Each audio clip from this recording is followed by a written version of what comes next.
Bueno, qué gusto poder estar con ustedes aquí en esta tierra maravillosa. Quiero compartir con ustedes a partir de esta noche. Titulo esta conferencia La milagrosa existencia de Israel. Porque no cabe duda que el 14 de mayo de 1948, que Israel logró su independencia, su libertad y su soberanía ante el mundo, con votos a favor de las Naciones Unidas después del genocidio nazi, ha sido el milagro más grande de la geología, de la historia del ser humano desde hace 6,000 años. Fíjense lo que les acabo de decir. El milagro más grande porque jamás en la historia se había formado una nación en un solo día.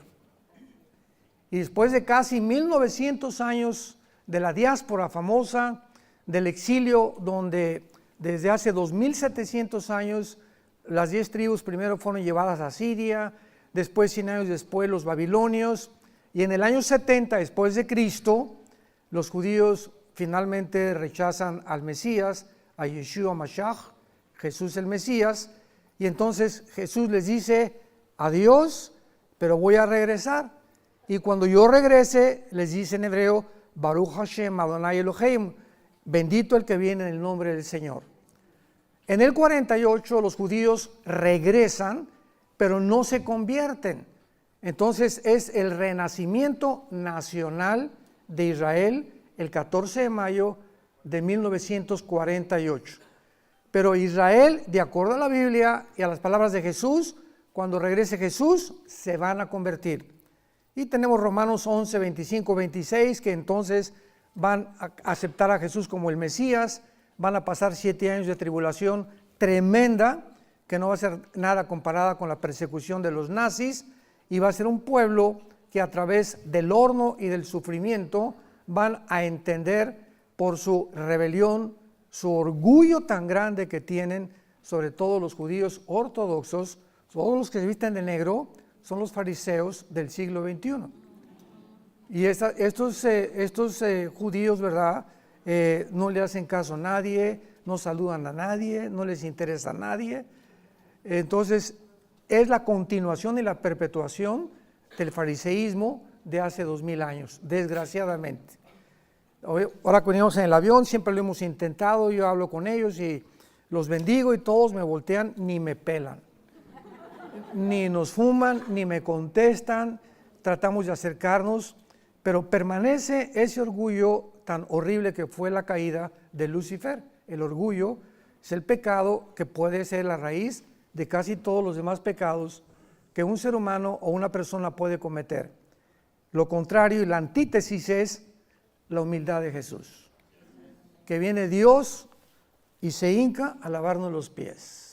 Y abre sus manos en una cruz para decirnos, los amo. Y ejemplo nos ha dejado para que sigamos sus pisadas. Entonces, el regreso de Israel en el 48 marca la cuenta regresiva de las profecías de los últimos tiempos. El momento que Israel rechaza al Mesías, Dios forma una entidad completamente diferente que se llama la iglesia. Entonces la iglesia no son los monumentos ni las construcciones, la iglesia somos ahorita nosotros en este lugar. Donde 2 o 3 se junten en el nombre de Jesús, ahí está la iglesia. Porque la palabra iglesia se compone de un prefijo griego ekklesios, que significa llamados fuera. Entonces, ¿quiénes somos los cristianos? Somos personas que Dios nos ha tomado del mundo, nos ha sacado espiritualmente para que lo conozcamos. Esta es la vida eterna, Juan 17:3. Esta es la vida eterna, que conozcamos a nuestro Creador y que lo adoremos en espíritu y le conozcamos en espíritu, porque Dios es espíritu y es preciso que lo conozcamos en el Espíritu Santo.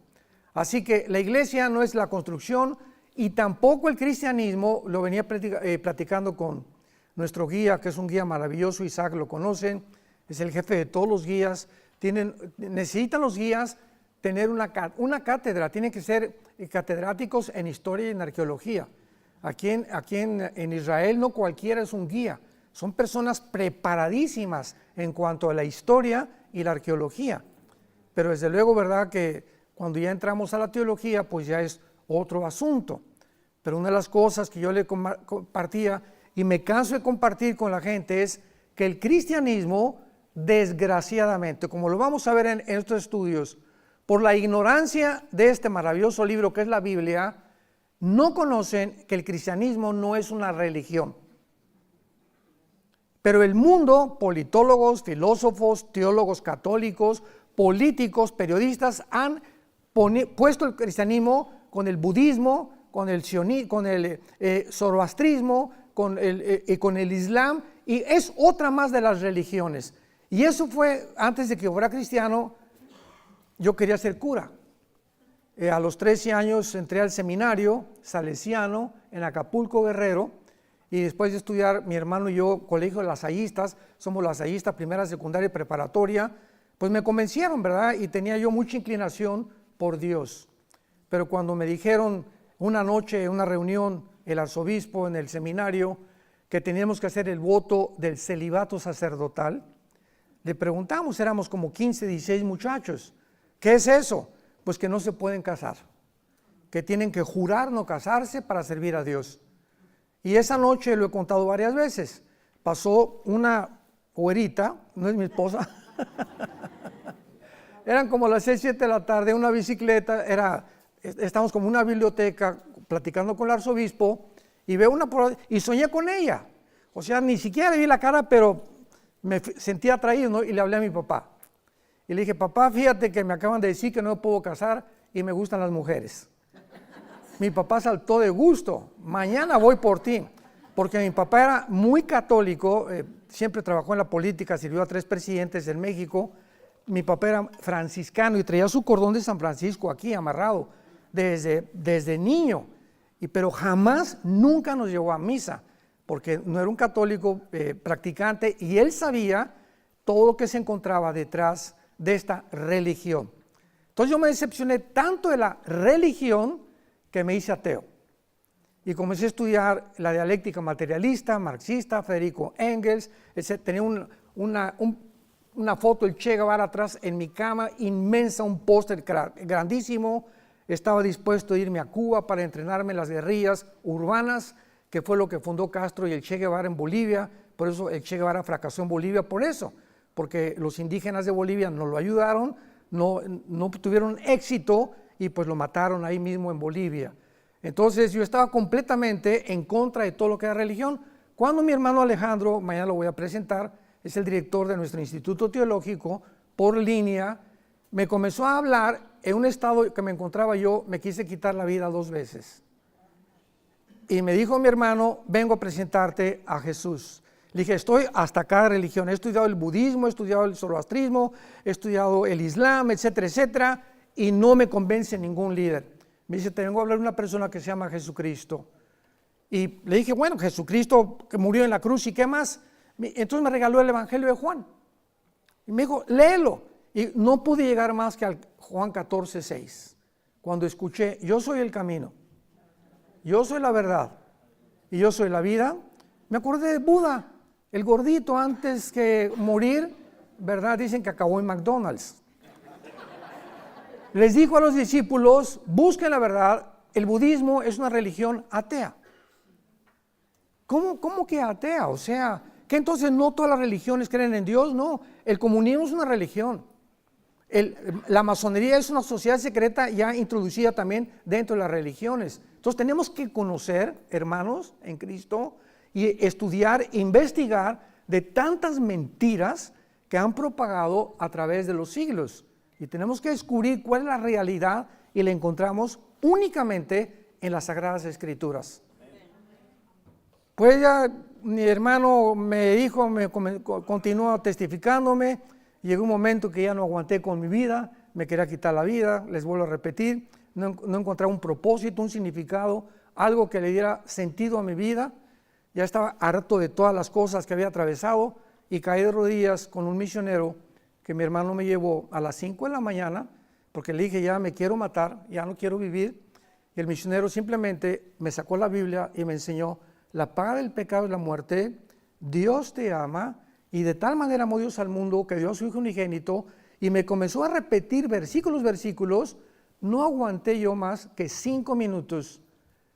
Yo le había prometido, mi papá me dijo, los machos no lloran. Y desde los 12, 13 años de edad, por más de 10, 15 años, no lloré. No se imagina lo endurecido. El gadareno era Pinocho comparado conmigo. De lo enchamucado que me encontraba en mi condición, que el diablo me quería destruir. Y cuando encontré a Jesucristo, caí de rodillas y comencé a llorar y a llorar y a llorar, que nunca lo había hecho, desde que era niño. Pero no se imaginan, fueron casi 40 minutos, era como una cebolla que se le quitaban así las capas, y sentía yo que me quitaban y me despejaba y me despejaba, una limpieza que comencé a experimentar, y desde ese momento, cuando conocí a Jesús, yo supe que había llegado al final de mi búsqueda. Porque si no es Jesús, le hago una pregunta a cualquier teólogo, a cualquier científico, a cualquier persona preparada, si no es Jesús, ¿quién es? ¿Quién es, decimos en México, tu gallito Giro? Muéstrame al escritor que tú tengas, al religioso que tú tengas, al que tú me quieras mencionar, y de todos los libros que se consideran sagrados, los veas de los persas, el Tripitaka de Buda, el Corán del Islam, vamos a compararlo con la Biblia. No hay nada que se pueda comparar con la Biblia, y no hay nadie que se atreva, y estoy dando conferencias ante ateos, que me digan que se pueda comparar con la vida de Jesucristo.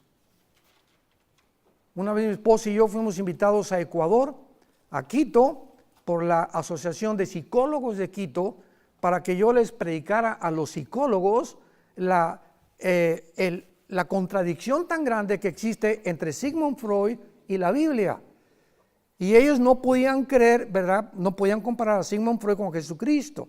Y cuando les dijimos que Jesucristo venía realmente, no a cambiar la mente, que fue la equivocación de Freud, venía a cambiar algo más profundo que nadie revela más que la Biblia. Somos espíritu. Y el ser humano ignora esto, pero hay una condición y un elemento inherente del ser humano que es el espíritu. Y mientras el espíritu no renazca, tú permaneces muerto en tus pecados. Y crees que el problema está en la mente, en la psique. Por eso el 99% de los hospitales psiquiátricos, ¿cómo tratan a los pacientes? Con ecuaniles, con Valium, con Prozac, con puros tranquilizantes. Porque un hombre es incapaz de cambiar a un neurasténico, a un psicópata, a un sociópata, a una persona paranoica, porque más que con tranquilizantes nerviosos, porque el problema es más profundo, es espiritual. Y solo la sangre de Cristo es el antídoto para el problema del ser humano. Tenemos que entender, veamos en Isaías capítulo 44, unos principios importantísimos, porque esto es vital. ¿Por qué Israel? ¿Por qué la nación que Dios escoge? ¿Por qué los judíos? ¿Por qué no México? ¿Por qué no Guatemala? ¿Por qué no Italia? ¿Por qué no Francia? Etcétera, etcétera.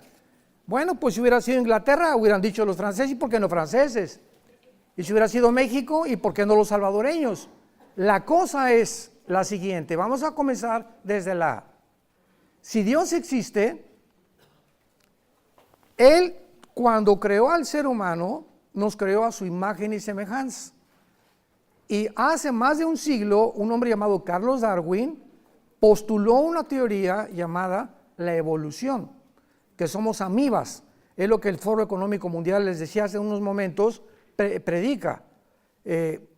Klaus Schwab, que es el director del Foro Económico Mundial, véanlo en Google, tiene un consejero que se llama Noah Harari, que dice que él es Cristo, que dice que no existe más que la evolución, somos amibas, y si somos realmente el resultado de una amiba, vamos a mejorar la evolución, porque estamos con la tecnología y la genética para mejorar nuestra condición. Vamos a usar el transhumanismo, la inteligencia artificial y la manipulación genética para crear una raza superior. Esto es lo que están enseñando ellos. Y Noah Harari es judío, así como George Soros es judío y está en contra de Israel. Así que no todo el que se dice judío realmente entiende la historia. Entonces, esto es importante porque la evolución se demostró en 1954, cuando se descubre el ADN, por el doctor Watson y el doctor Crick, que le dan el Premio Nobel de Medicina, 1954, lo que es el ácido desoxirribonucleico, que es imposible la evolución, porque el ADN de un perro no lo tiene un gato, el ADN de un rinoceronte no lo tiene una jirafa, y si tú cruzas a un caballo con una burra, sale una mula, y sale híbrida. Y de este principio genético existe desde Génesis 1, 11 y 12. Increíble. El primero que comenzó con los primeros experimentos fue Mendel, 1860, cruzando chícharos, y comenzó a postular las leyes de la herencia. Y hasta 1954 los científicos se detuvieron, no tenían para investigar más a fondo, hasta que se descubre el ADN, que impide e impedirá junto con los aminoácidos, si son médicos y científicos, no es posible la evolución. Y jamás se ha demostrado la mutación de una especie a otra especie. Hasta este momento, el famoso eslabón perdido, nunca lo van a encontrar, porque está perdido. Estamos llenos de mentiras, pero nunca ha habido tantas mentiras como en los últimos 3 años cuando se inició la pandemia. Jamás en la historia las noticias en la televisión, lo que oímos en el radio, las películas están, el diablo sabe que le queda poco tiempo y está nublando la mente, la razón, la coherencia, la lógica más elemental de políticos, filólogos, científicos, etcétera, etcétera, convirtiéndonos realmente en personas zombies. Porque es a lo que el mundo se está convirtiendo, en zombies.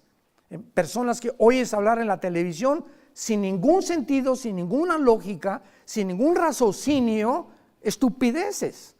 ¿Cómo es posible que el director del Foro Económico Mundial lo consideren el científico y el pensador número 1 y esté controlando a la mayor parte de los gobernantes del mundo, diciéndoles que van a crear una superraza y que vamos a evolucionar a otro punto más grande, cuando la genética demuestra que es imposible? ¿Cómo es posible que los gobernantes estén tratando de regresar al comunismo y al socialismo cuando ya se demostró que es un fracaso? ¿Qué nos pasa a los seres humanos? La Biblia, el diagnóstico que nos da es correctísimo.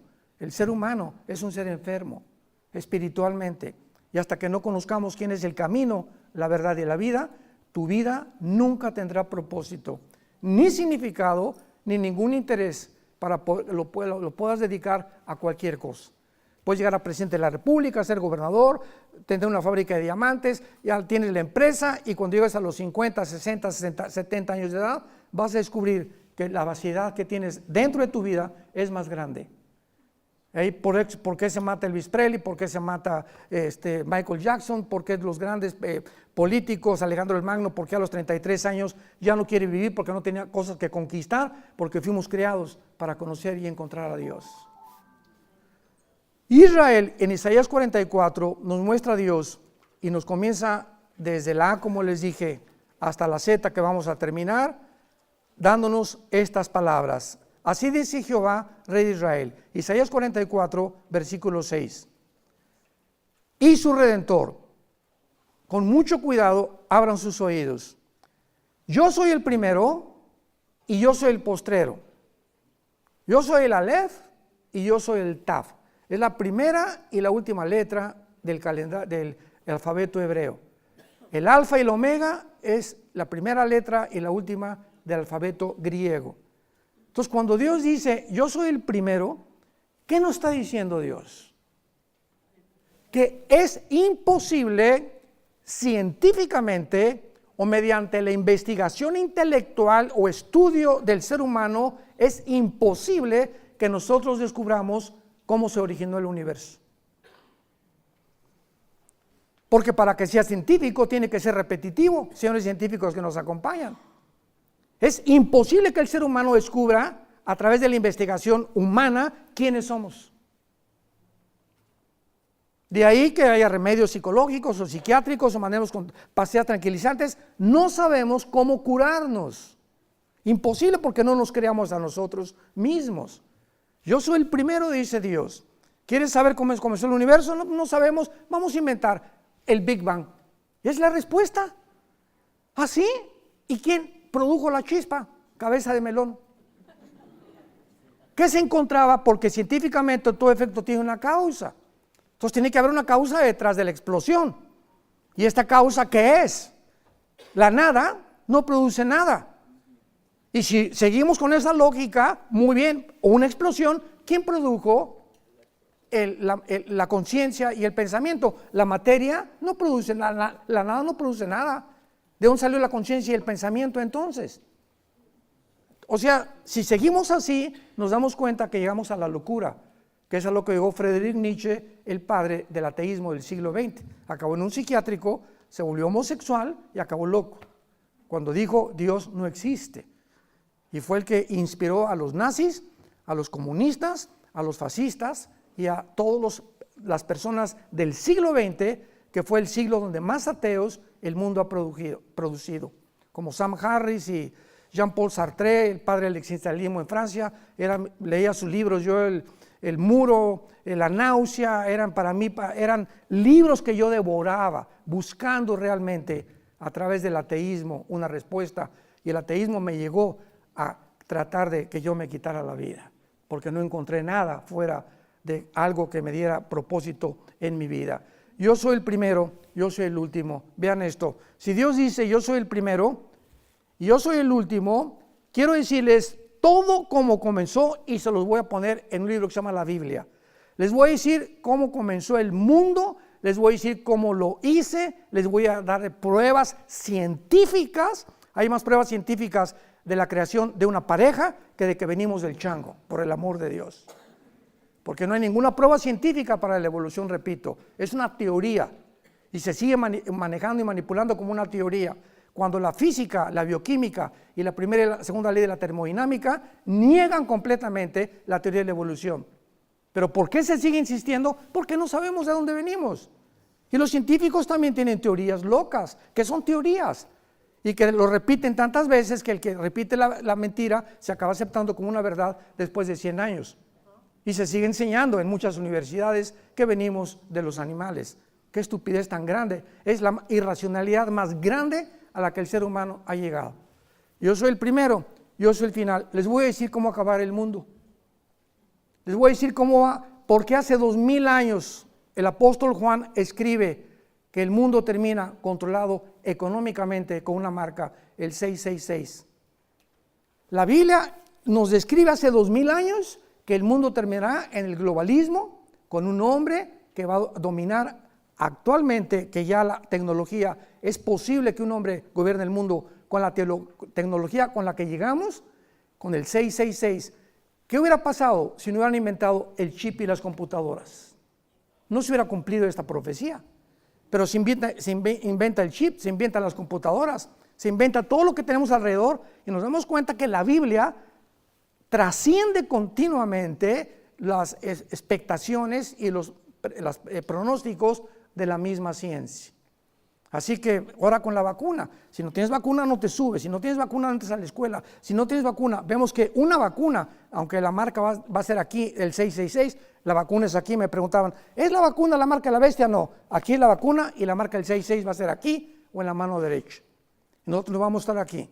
Tal vez sea un tatuaje, algo que trascienda la cibernética, que pases al banco y en lugar de tarjetas de crédito, lo que quieras, o la moneda digital que se está buscando, pases la mano y los rayos láser, como ahorita los productos en el mercado, pasan así a través de una luz y comienza a marcarle a la cajera $20, $30, $15, etcétera, etcétera. Así nos van a controlar en muy pocos meses, aunque nosotros ya no vamos a estar aquí. Gracias a Dios. Dios nos dice que el tiempo se acabó en la Biblia. El tiempo, o sea, la historia humana ha llegado a su final. La historia humana comenzó cuando Lucifer le dijo a la primer pareja, Adán y Eva, serán como dioses.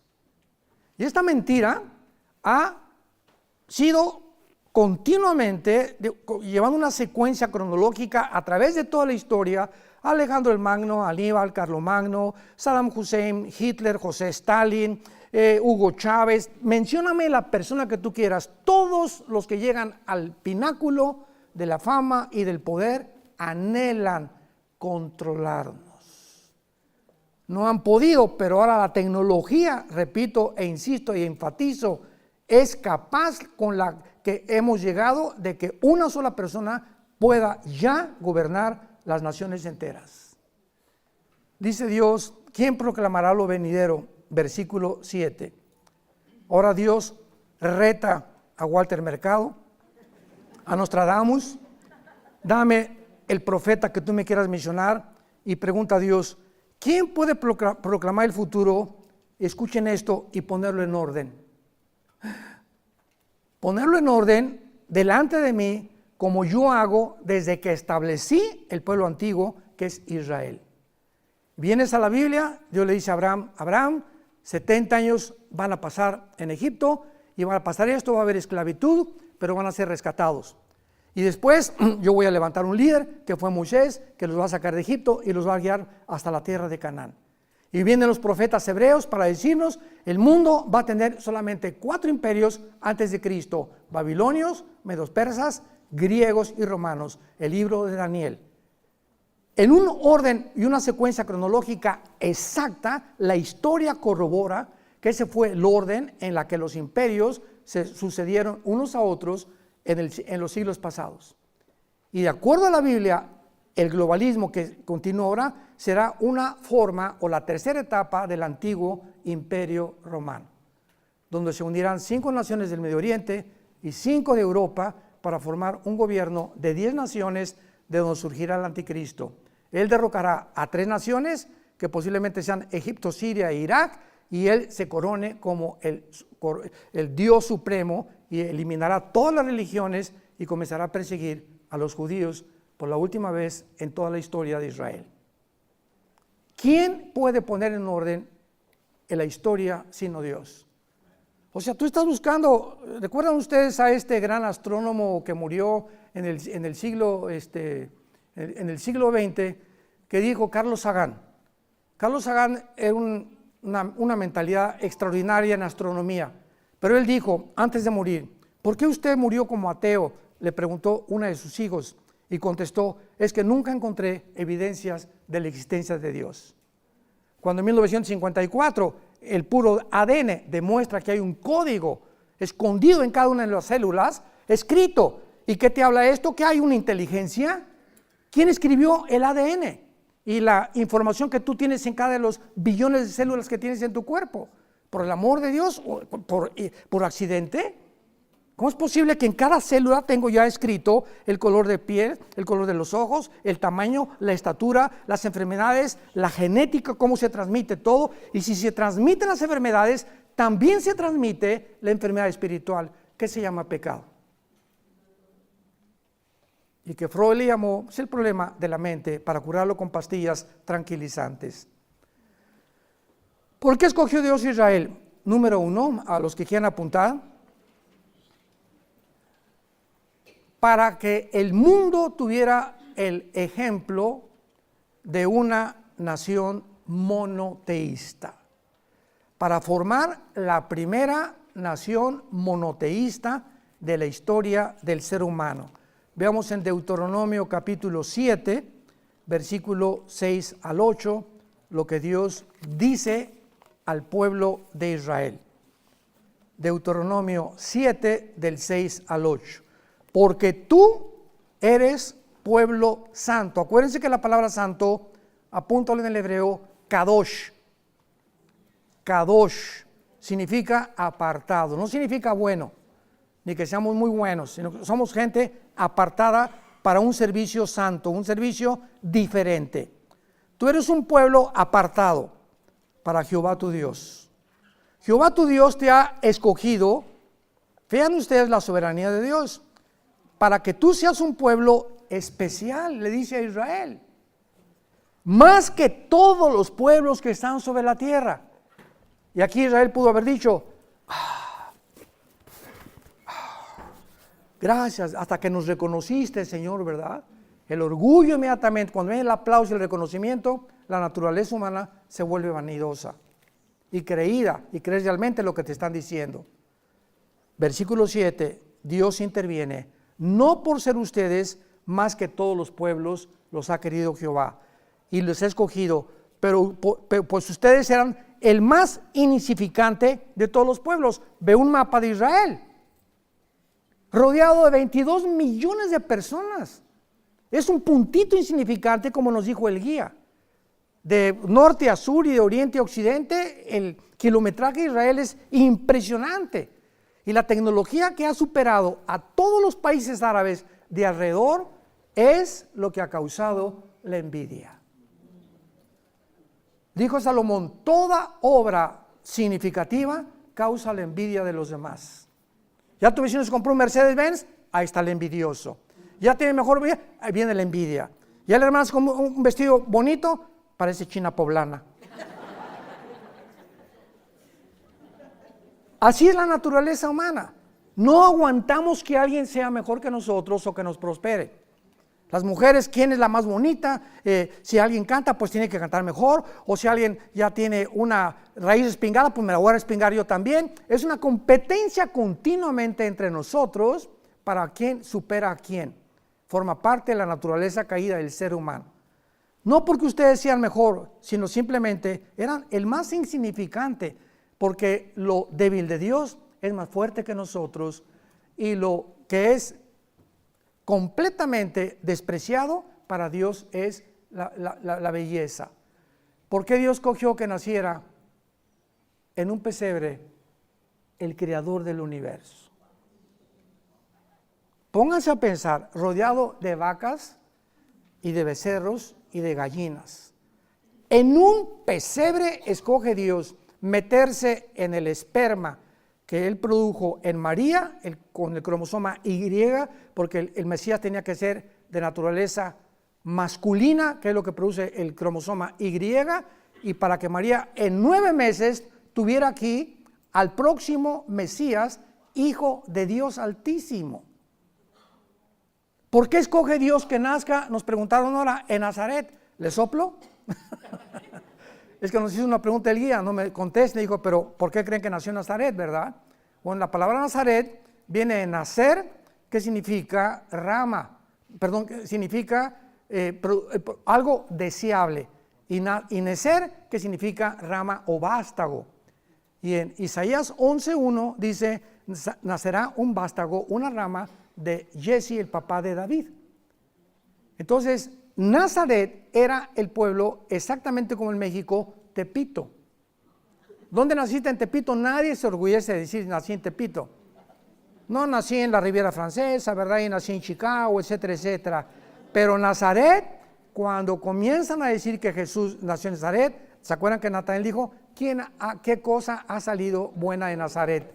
Era un pueblo despreciable, un pueblo bajo, un pueblo débil, un pueblo que nadie consideraba que nada pudiera salir de ahí. Ahí escogió Cristo para desarrollar su infancia como carpintero. Y cada vez que Cristo, durante su carpintería, clavaba un clavo, sabía perfectamente bien que estaba haciendo en lo que iba a morir. Iba a morir con la madera con la que él trabajó. Todo tiene un significado, no hay nada absolutamente accidental en la palabra de Dios.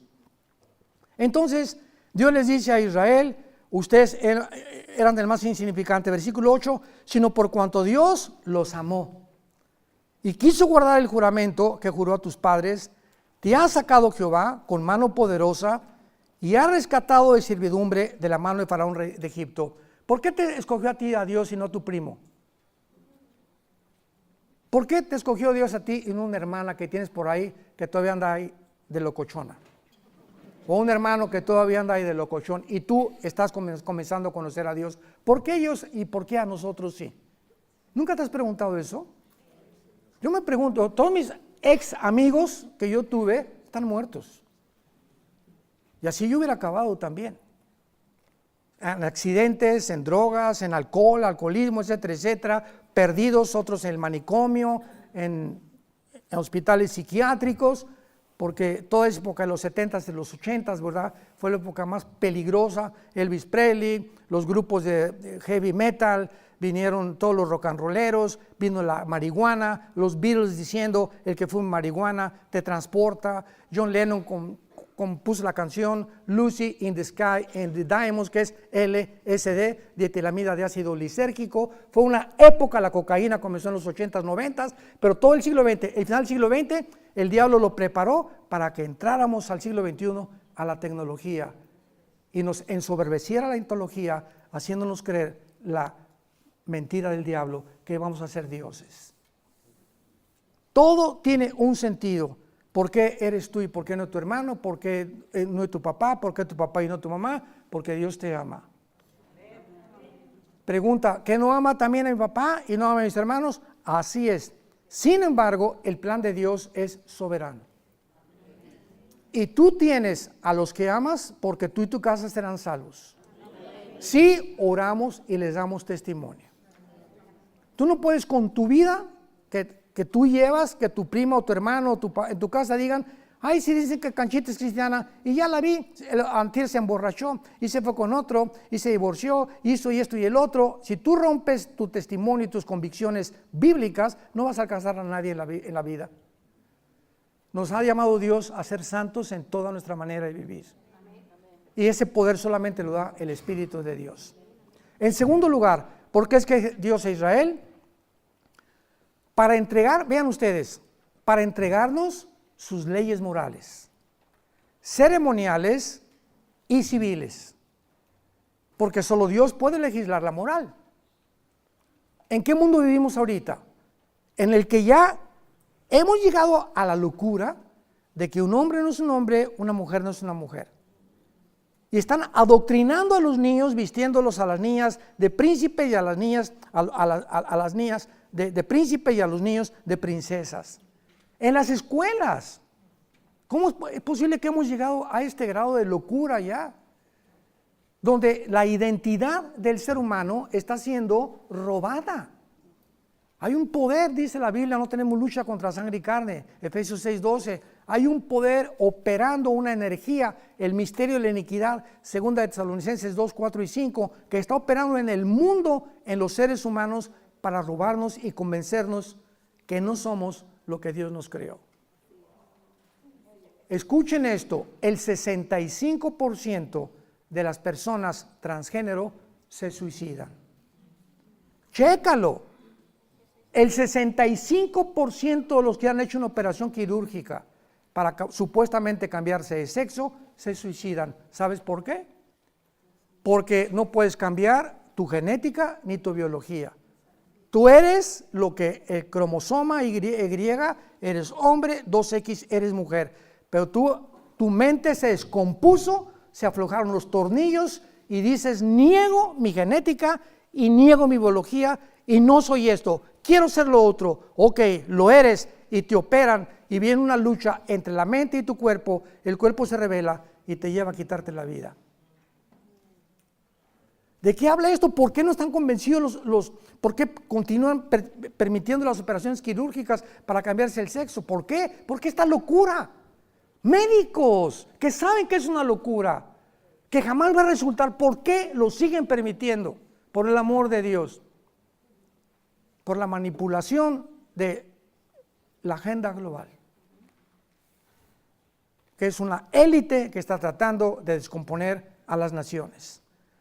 Veamos nosotros que Dios le dice a Moisés en el libro del Éxodo, ahí entrega los 10 mandamientos. El fundador de la cadena de televisión CNN, Ed Turner se llama. Tuvo como 4 esposas, la última fue Jane Fonda, una artista de cine que también tenía un gimnasio, ¿verdad?, para The Fit. Y Ted Turner, cuando tenía 15 años, supuestamente iba a una iglesia bautista con su hermana que quería mucho.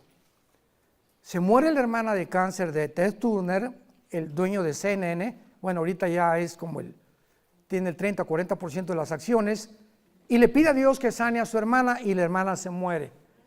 Y por haberse muerto su hermana, él se vuelve ateo. ¿Y saben lo que hizo? escribió los 10 mandamientos de Ted Turner. Ahora, ¿podemos llegar nosotros a un grado de decir qué es bueno y qué es malo?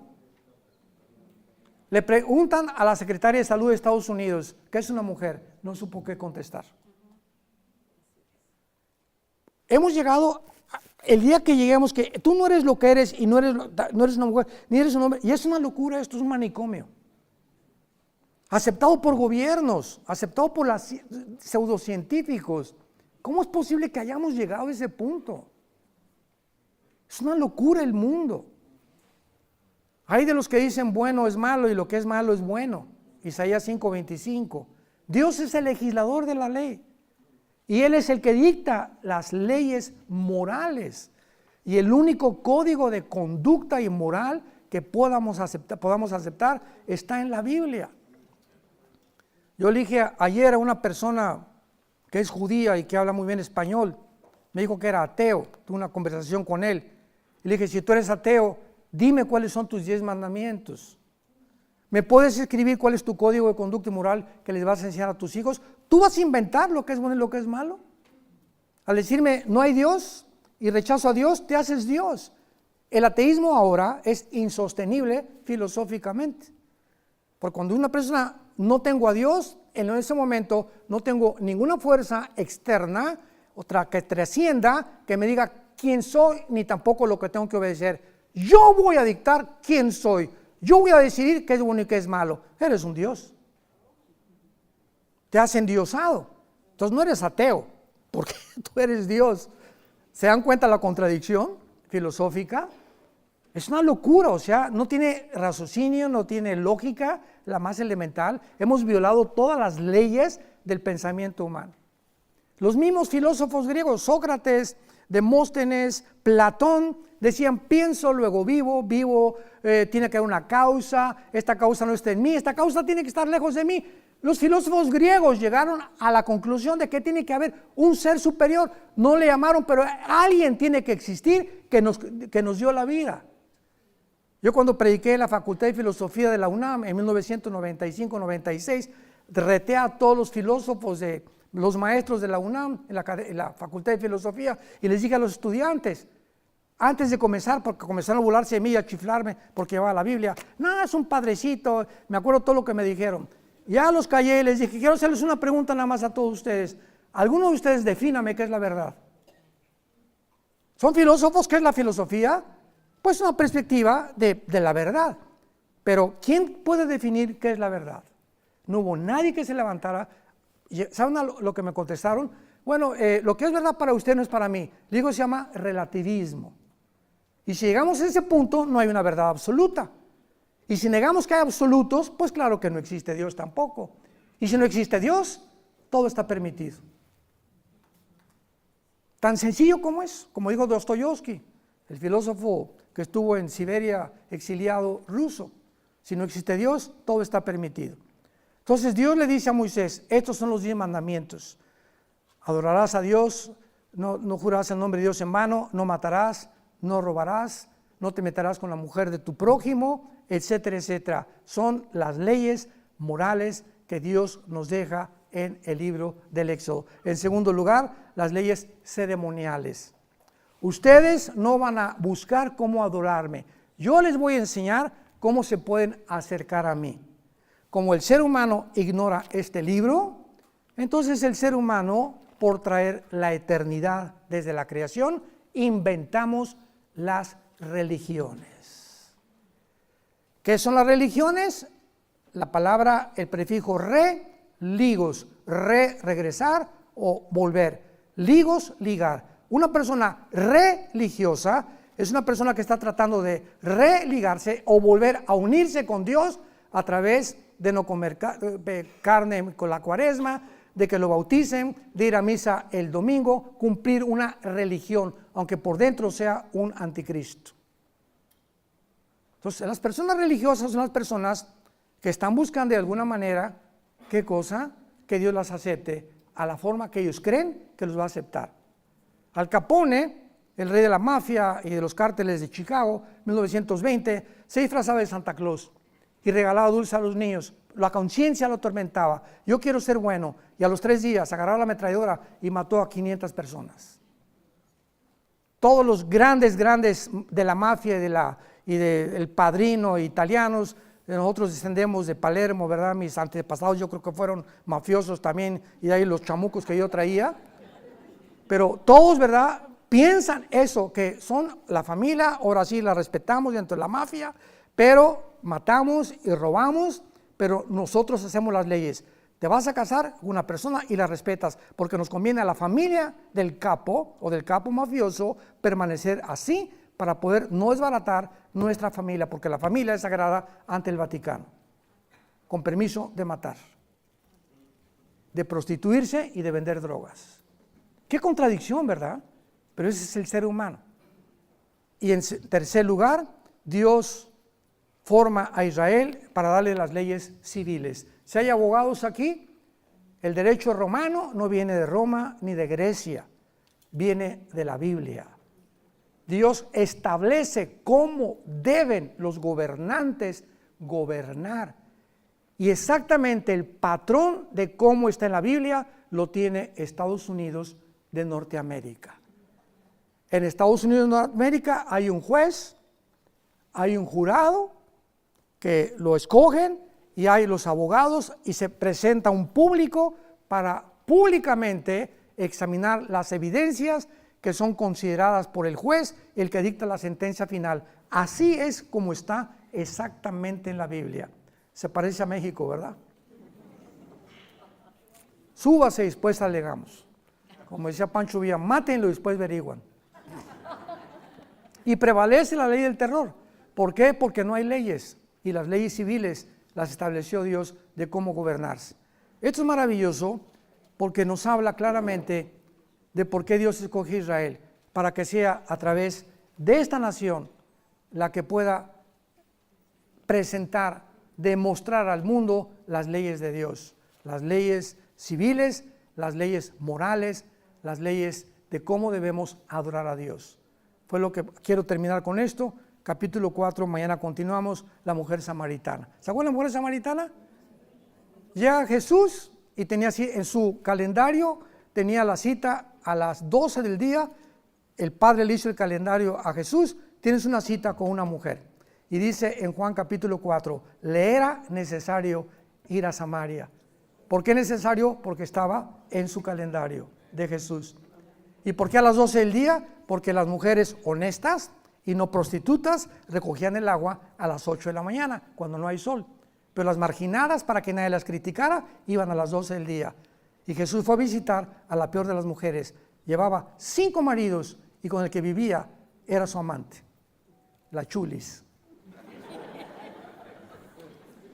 A ella vino Jesucristo a darle el plan de salvación. Y vean la mujer, 5 maridos, llevaban 5 matrimonios y vivía en Amaciato, pero era bien religiosa. Mis padres adoraron en ese templo. Todavía, vean ustedes, ¿no? O sea, yo puedo casarme y divorciarme y seguir persinándome. Y ustedes dicen que en Jerusalén, y Cristo le dice, mira, no es ni allá, ni en el catolicismo, ni en el protestantismo, ni en la bautista, ni en la presbiteriana, ni en los musulmanes, ¿verdad? No es la religión ni la organización, créeme a mí. Es Jesús. No le creas a ninguna organización ni a ninguna religión, créele a un hombre que se llama Jesucristo. Y el cristianismo no es una religión, es una relación viva, dinámica, orgánica con alguien que vive. Y que esta noche quiere entrar a tu vida como tu Salvador.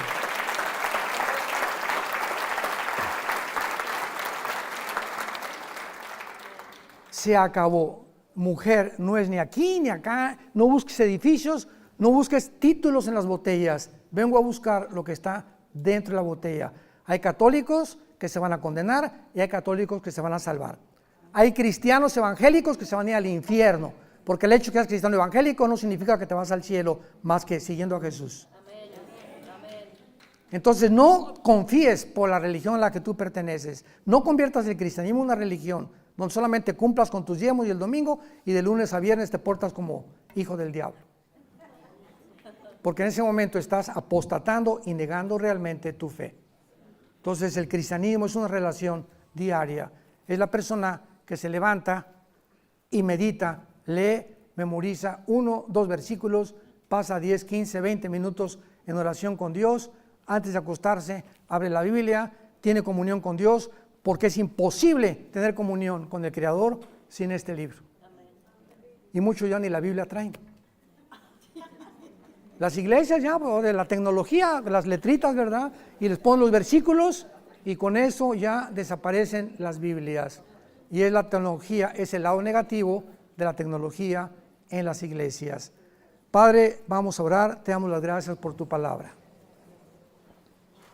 Haznos comprender que detrás de cada mandamiento, de cada plan que tú has desarrollado a través de la historia, como el que estamos estudiando en esta tierra, Israel, que la palabra Israel significa los que luchan al lado de Dios. El que lucha al lado de Dios, es lo que significa la palabra Israel. Y ahora nosotros somos realmente tu pueblo como la iglesia, pero tú no te has olvidado de los judíos, porque tienes 3 capítulos en el Nuevo Testamento, Romanos 9, 10 y 11, que nos dicen claramente que vas a regresar por ellos y te van a reconocer como el Mesías en tu segunda venida después de la Tercera Guerra Mundial. Gracias por habernos apartado ahora y traernos a este país que era de ellos y la tierra que les pertenecía, para que ahora nosotros sembremos esta palabra en la tierra en la que ellos creen, que ellos realmente eran los dueños de todos tus mandamientos y de todas tus promesas. Gracias por habernos llamado en Jesucristo, por habernos escogido, no por nada bueno que hubiera en nosotros, sino por tu gracia y porque nos has amado antes de que nosotros te amáramos a ti.